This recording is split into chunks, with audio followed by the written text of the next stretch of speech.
अब इस कथा का मुख्य स्रोत क्या है? मैंने जो 1 वर्ष में पढ़ने वाला पाठ्यक्रम है, अभिज्ञान शाकुंतल को 1 वर्ष में पढ़ाते हैं, 1 वर्ष में ही पढ़ाना चाहिए क्योंकि 7 अंकों की इतनी बड़ी मोटी किताब है। 20-22 मिनट में आपके सामने प्रस्तुत किया, आप इसको डीप में पढ़ सकते हैं। तो इसका मूल जो लिया गया है, इसका जो उपजीव्य है वो महाभारत एवं पद्म पुराण है। आपको पद्म पुराण में भी मिलेगी और महाभारत में मिलेगी, लेकिन इतनी सरसता वहां नहीं है जो ये बात कर रही थी ना अभी थोड़ी देर पहले। वहां बिल्कुल सीधी सादी और नीरस कथा है। यहां तो कवि ने अपनी प्रतिभा से क्या किया है, थोड़ी सी गरिमामयी कथा बना दी है, थोड़ा रस भर दिया, थोड़ी कल्पना शक्ति उसमें अपनी बता दी है और चरित्रों को प्राणवंत कर दिया, उनमें प्राण भर दिए हैं। अब मैं कुछ परिवर्तन बताऊंगा कि शकुंतला जो है वो अपने होने वाले पति से क्या कहती है कि मैं आपसे प्रेम या मैं आपसे विवाह तब करूंगी क्योंकि आपकी तो कई पत्नियां होंगी, आप मेरे पुत्र को, मेरा जो पुत्र होगा, देखो विवाह से पहले कह रही है, आप मेरे पुत्र को अपना उत्तराधिकारी बनाएंगे तब मैं आपसे विवाह करूंगी। देखो अभिज्ञान शाकुंतल में ऐसा कोई वर्णन नहीं आया, वहां पे तो मुग्धा कन्या बताई है जो शर्मा रही है, थोड़ा सा उन्होंने प्रेम प्रस्तुत किया तो वो भी प्रेम में आकृष्ट हो जाती है। तो यहाँ क्या है कि शर्त पर, और राजा जो है वो उसके प्रस्ताव को मान लेते हैं और वो गांधर्व विवाह कर लेते हैं। अब और आगे परिवर्तन देखिए तो राजा जो है जब घर वापस जाता है तो रास्ते में सोचता है कि मेरे विवाह की बात कणव को पता लग गई तो वो रुष्ट हो जाएगा और मेरे राज्य को भी पता लगेगी। फिर उतने में शकुंतला जो है वो एक शिशु को जन्म देती है, 6 वर्ष का हो जाता है तो वो यहाँ भी शेर से खेलता है, 6 वर्ष का बालक। 9 वर्ष का जब हो जाता है तो कणव कहते हैं कि इतने समय तुम्हारा रहना उचित नहीं है, अब तुम्हें अपने पति के घर जाना होगा, इसलिए वहां भेज देते हैं। अब जैसे ही वो पहुंचती है तो राजा जो है वो उसको पहचानने से मना कर देते हैं। इस कथा में शाप नहीं है। अब आप सोचेंगे कि कवि ने श्राप वाली बात क्यों जोड़ दी? क्यों?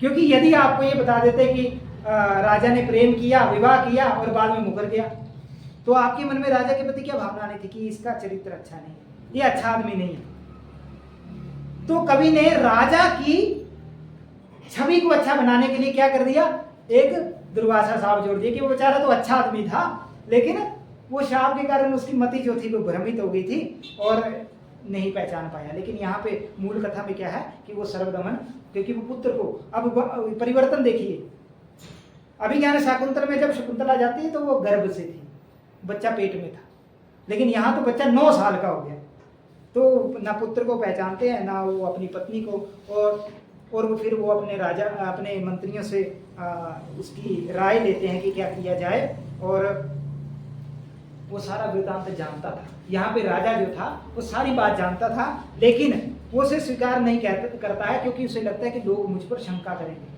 कि राजा कैसा आदमी है, कहीं भी विवाह कर लेता है, तो इसलिए उन्होंने। लेकिन उस समय उस कथा में क्या होता है कि एक आकाशवाणी होती है जिसमें आकाशवाणी में कहते हैं कि ये शकुंतला तुम्हारी पत्नी है और ये सर्वदमन जो है वो तुम्हारा पुत्र है। अब इस कथा की वैशिष्ट्य देखें तो इसमें परिवर्तन जो है वो विशेष है। अगर परिवर्तन नहीं किए होते तो कथा बदल जाती, आपको राजा जो है वो अच्छा आदमी नहीं लगता, यहां तक कि शकुंतला भी अच्छी नहीं लगती कि जो डील कर रही है राजा के साथ। फिर राजा को बोल रही है यदि मेरे बेटे को राजा बनाओगे तब मैं तुमसे विवाह करूंगी। तो इसको उन्होंने क्या किया कि अगर शर्त वाली बात अगर रहती तो आपको लगना था ये शकुंतला तो बड़ी स्वार्थी है, अपने लाभ के लिए एक राजा से प्रेम करती है और बिना मर्जी के, किसी की बड़े की मर्जी के बिना करती है। तो इन्होंने शकुंतला दुष्यंत के से अपने, हाँ एक और बात, अभिज्ञान शाकुंतल में शकुंतला के जन्म का वृत्तांत जो है वो उसकी सखियां सुनाती हैं, लेकिन महाभारत में शकुंतला स्वयं अपनी कथा सुनाती है। अब यहां भी कवि ने परिवर्तन कर दिया क्योंकि उनको तो नायिका को थोड़ा शर्मीला बताना था। जिस नायक से, जिस लड़के से वो पहली बार मिल रही है, अपनी सारी स्टोरी थोड़ी सुना देगी। यद्यपि आज की लड़कियां सुना देती होंगी, लेकिन ये तो तब की बात है। तो अभिज्ञान शाकुंतल में वहां वो स्वयं नहीं कहती है, अनुसुईया और प्रियंवदा के द्वारा कहलवाती है, लेकिन महाभारत में ऐसा नहीं है। तो शकुंतला में उन्होंने उसके शील की भी रक्षा की है कि बड़ी शील थी, और उसका मुग्धत्व भी प्रदर्शित किया है। विवाह वाली शर्त की मैंने आपको बात बता दी कि उसके सारे दोष जो हैं वो कालिदास ने समाप्त कर दिए। और शाप की बात क्यों जोड़ी? क्योंकि वहां तो राजा जो है वो समाज भीरू लग रहा है, समाज से डरने वाला लग रहा है, लेकिन जब शाप की बात आ गई तो आप बोल मेरा राजा बहुत अच्छा था, लेकिन वो शाप की वजह से ऐसा हुआ। और इसके कुछ नाट्य वैशिष्ट्य की बात करें तो नाट्य का आरंभिक दृश्य जो है वो काव्यात्मक है, क्योंकि रथ पर आरूढ़ होके जब वो आ रहा है तो बड़ा सुंदर सा वर्णन वहां पे किया गया है। द्वितीय अंक में बड़ा प्रेम का बड़ा उचित जो वर्णन किया गया है, और शकुंतला की विदाई जो है वो इस नाटक में अद्भुत है, अद्भुत है। मतलब ऐसा वर्णन मुझे नहीं लगता कि किसी बेटी के विदाई का वर्णन किसी ग्रंथ में इतना सुंदर किया गया हो। तो और छठा अंक में जो प्रत्यय विज्ञान अंगूठी की उपलब्धि जो होती है वहां से आरंभ होता है। तो ऐसे कई वर्णन हैं, और अंतिम अंक की जो घटनाएं हैं वो ऊपर के लोक की हैं। और एक अंतिम जो परिवर्तन मैं आपके सामने बता रहा हूं कि महाभारत की जो कथा है वो दुखांत कथा है। कुछ तो दुख है, लेकिन यहाँ जो अभिज्ञान शाकुंतल है इसमें तो सब मिल जाते हैं और सबको अंत में आशीर्वाद मिलता है। तो ऐसा जो है वो अभिज्ञान शाकुंतल के विषय में हमने स्थूल रूप से जाना। आइए मैं इसके जल्दी में इसकी सूक्तियाँ जो है वो आपके सामने प्रस्तुत करूंगा, क्योंकि ग्रंथों की सूक्तियाँ जो हैं वो परीक्षाओं में पूछी जाती हैं। प्रयास करूंगा कि मुख्य सूक्तियाँ तो आपके सामने प्रस्तुत कर सकूं। तो प्रथम अंक में सूत्रधार जो कहता है कि अपरितोषाद् विदुषां न साधु मन्ये प्रयोग विज्ञानम बलवदपि शिक्षितानां आत्मन्य प्रत्ययम चेतः, कि जब तक विद्वान लोग संतुष्ट नहीं होंगे तब तक हम अपना अभिनय करते रहेंगे। ये पहली लाइन का है। लेकिन सूक्ति क्या है? जो शिक्षित पात्र होते हैं ना, उनके चित्त में संदेह हमेशा बने रहता है। अब क्या है कि जो पात्र यहां पे रंगमंच पे है वो ओवर कॉन्फिडेंट नहीं होना चाहिए, एक संदेह रहना चाहिए। आप जब परीक्षाओं में जाते हैं ना तो आप ये सोच रहे हैं कि पढ़ ही नहीं आओ, जो होगा अच्छा ही होगा, मैं फेल होऊंगा, कमाल है, फेल तो वो होगा, हम थोड़ी होंगे, ऐसा कोई सोच सकता है? ऐसा नहीं। आपके मन में संदेह रहना चाहिए। तो जो विद्वान लोग होते हैं उनके मन में संदेह रहता है। अब ये मत समझना कि कोई बच्चा डर रहा है परीक्षाओं से पहले, किताबी कीड़ा बन के बाहर कमरे के बाहर बैठा हुआ, तो आप बोलते देखो क्या डरा हुआ है, वो डरा नहीं हुआ। संदेह अनिवार्य रूप से परीक्षाओं के पहले होना चाहिए। जब राजा आते हैं तो वहां पे एक सुंदर श्लोक तो आता ही है, न खलु बाण सन्निपात्योयमस्मिन्।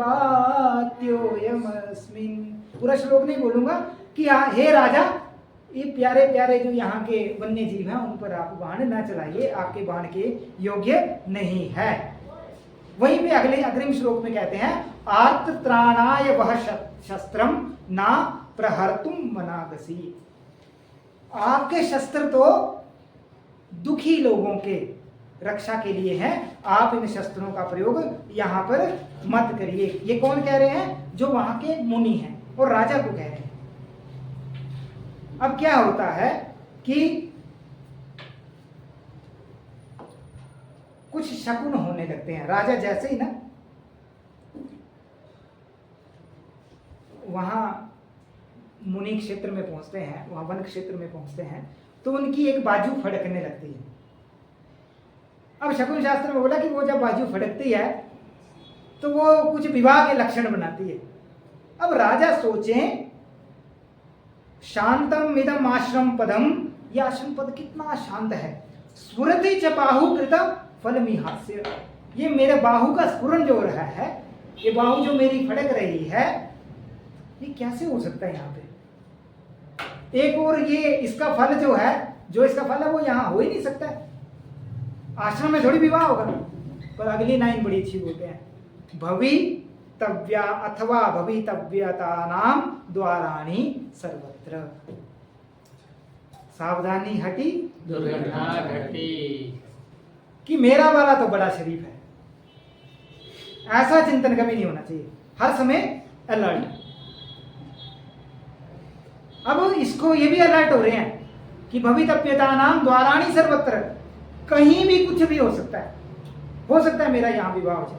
तो ऐसा यहाँ पे एक सुंदर सा वर्णन यहाँ पे इन्होंने वर्णन किया है, जो प्रथम अंक में ही आया है। इसके अग्रिम जो सूक्तियाँ और भी हैं, लेकिन मैं मुख्य बात कह रहा हूँ। शकुंतला के सौंदर्य का वर्णन बड़े अच्छे उपमाओं से किया कालिदास की। उपमाएं तो अद्भुत हैं। अनाघ्रातम पुष्पम, ऐसा पुष्प जो सूंघा भी नहीं गया है। किसलय मनूनम कररुहे अनाविद्धम रत्नम, रत्न ऐसा जिसपे कोई अंक नहीं किया गया है। ऐसे बड़ा सुंदर यहाँ पे वर्णन किया गया, जो मैंने आपके सामने प्रस्तुत किया।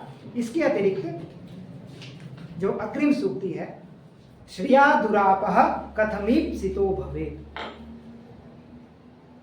जो लोग लक्ष्मी का इच्छा रखते हैं, लक्ष्मी की पाने की इच्छा रखते हैं, उनको मिले या ना मिले इसमें संदेह है, लेकिन जो स्वयं लक्ष्मी है उसके लिए लक्ष्मी की कोई कमी नहीं है।